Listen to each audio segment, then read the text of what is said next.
ուժեղ Հայաստանը լինելու է բոլոր հայերի տունը։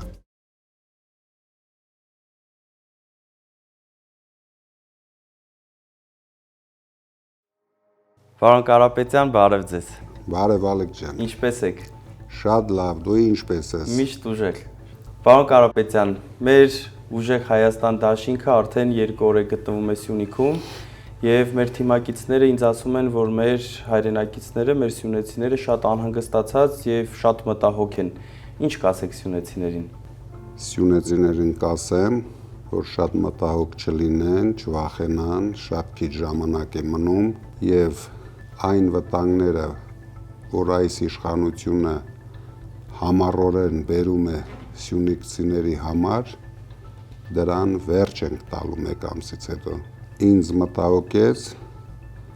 որ արտաքին գործերի նախարարը հայտարարեց, որ մեր հայկական տարածքների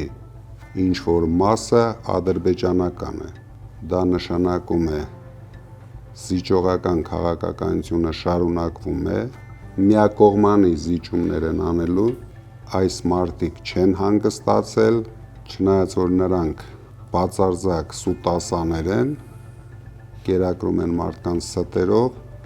բայց մեկ-մեկ ճիշտ են խոսում։ Դա ես համարում եմ այդ հազվադեպ ճիշտ խոսույթն է, որ իրենք արեցին հենց Սյունիքում։ Ամենավտանգավորը դա է, որ արեցին հենց Սյունիքում, բայց նորից եմ ասում, այդ ժամանակները վերջանում են եւ մենք ունենալու ենք ուժեղ Սյունիք, ուժեղ հայրենիք, ոչ ոք դրա մեջ չպետք է կասկածի։ Ուժեղ Սյունիք ունենալու համար էլ սյունեցիներին պետք է համար 3։ Համար 3։ Պարոն Կարապետյան, քիչ առաջ ձեզ մի տեսանյութ ցույց տվեցի, որտեղ որ հերթական անգամ նորից եւ նորից Փաշինյանին մերժում են մեր հայրենակիցները։ Ինչ եք կարծում, որն է այդ մերժման պատճառը։ Մերժման պատճառը 8 տարիների ընթացքում Փաշինյանի վարած քաղաքականությունն է։ Մարդկանց հասցրել են աղքատության մեջ,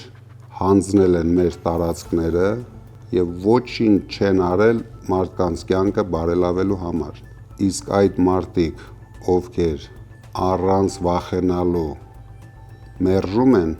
հավաքական կերպարն է այն մարդկանց, ովքեր դեմ են Փաշինյանին, ովքեր դեմ են Փաշինյանի թիմին եւ այդ մարդկանց քանակը ամեն օր ավելանում է եւ ավելանալու է։ Քանի որ մենք բացում ենք մարդկանց աչքերը, մարդիկ ավելի ռեալ են տեսնում իրականությունը, դրա համար ես սպասում եմ, որ հունիսի 7-ին այդպիսի մարդիկ կլինեն Հայաստանի բնակչության 90%-ը։ Միանշանակ։ Պարոն Կարապետյան, վերջին հարցս։ Ով է Փաշինյանի ընտրողը եւ ինչ կասեք նրան։ Կան մարդիկ, որ հույսները կտրել են։ Իրենց միակ հույսը դարել է նախընտրական կաշառքները, որ այս իշխանությունը մեկ ամիս առաջ նվիրեց մեր ժողովրդին, բայց դա չի օգնելու Փաշինյանին եւ իր իշխանությանը։